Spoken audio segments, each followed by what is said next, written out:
So in quickly talking a little bit about immigration, I want to read a quote, an anonymous quote by an immigrant whose mother was recently affected by the raids in the United States.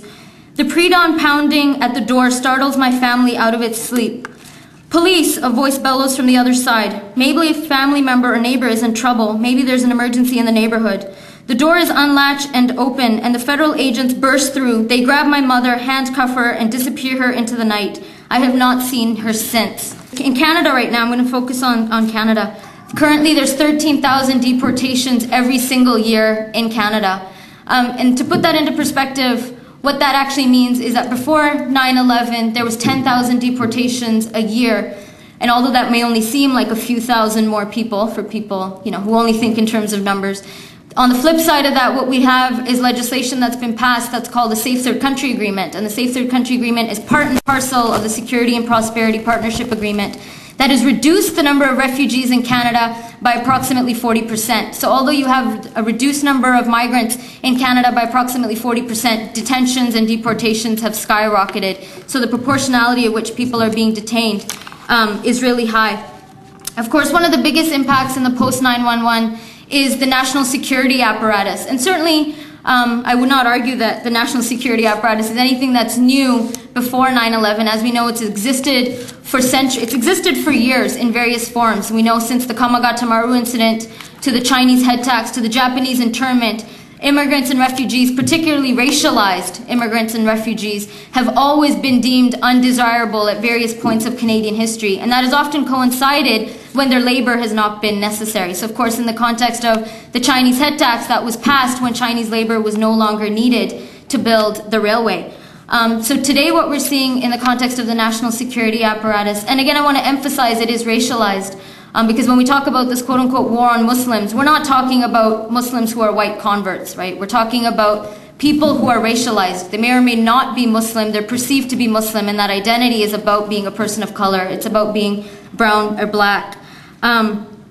What that national security apparatus has meant is everything from security certificates where detainees are able to be held without, they are of course non-citizens, who are able to be held on complete lack of evidence, secret trials as they're called, with the evidence not even being shown to their lawyer, to the Anti-Terrorism Act. The definition of the Anti-Terrorism Act is very, very vague. It's completely imprecise. And what's shocking, and it's made me think about it because as Sunera was talking about the rule of law, because we've seen similarly at a global level where everything about the so-called rule of law, that the parts of it that are supposed to rein in these sorts of atrocities, you have to this past week that despite the fact that Canadian courts have said that the anti-terror law is unconstitutional, parts of it need to be struck down because they are too vague, they're completely imprecise. Government reports this past week have shown that the government has no intention of changing the anti-terror law. So the SPP, Security and Prosperity Partnership Agreement, basically a neoliberal agreement plus Homeland Security, and again, really ties in the idea where we see the fact that, again, Homeland Security and the fact that governments need to repress communities, need to go forward with this national security apparatus, goes hand in hand with neoliberal economics. Again, so this war and security policies go completely hand in hand. So what we see is, again, lots of money being put into war, the military, both at a foreign level and a domestic level, while at the same time corporations are given unfettered access to resources, while at the same time people's free movement is completely refused. And to talk about immigration, to talk about refugee issues, is to talk about global issues, because migrants, refugees are really, as this is, I'm going to use a quote, but they're basically the junk mail of globalization, the junk mail of war, the junk mail of occupation. So when we talk about Canada's complicity in creating dispossession all around the world, Canada and the Americas and all Western countries and imperialist countries, complicity in dispossessing people, in displacing people, in creating war, in creating militarization, these societies and these countries have an obligation to recognize that those who are considered immigrants and refugees are dispossessed because of those foreign policies. So we can't talk about immigration without talking about the apartheid system of war and displacement that we live under. Thank you.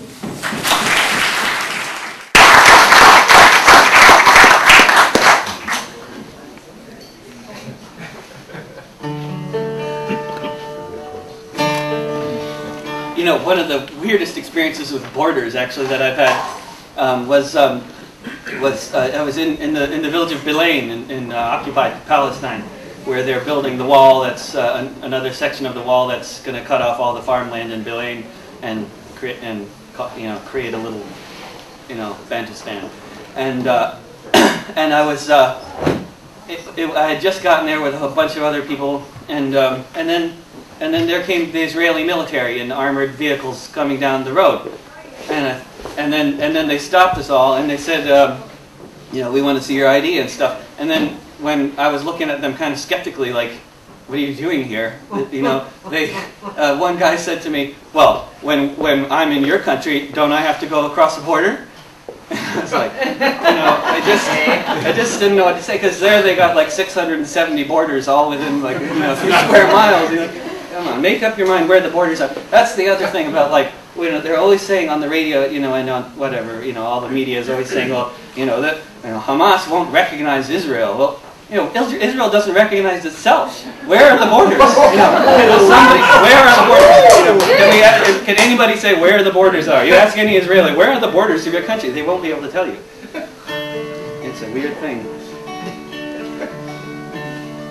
Open up the borders, tear down the prison wall, declare that no one is illegal. Watch the giant as it falls.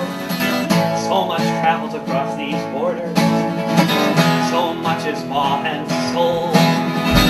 One way goes the gunships, the other comes the gold. Free trade is like a needle, drawing blood straight from your heart. The border's like a prison, keeping friends apart. Will we open up the borders, tear down the prison walls, declare that no one is illegal. Watch the giant as it falls. Hear the stockbrokers cheering, the world's getting smaller. Hear the drowning child crying, why are the fences growing taller? Some whisper in the shadows, while others count the dollars.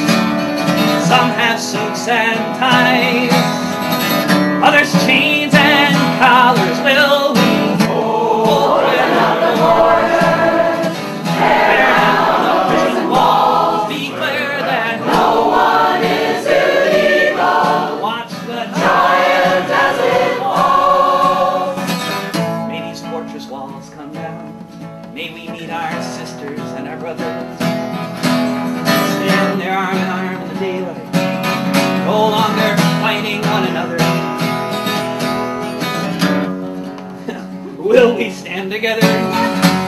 For therein lies our might.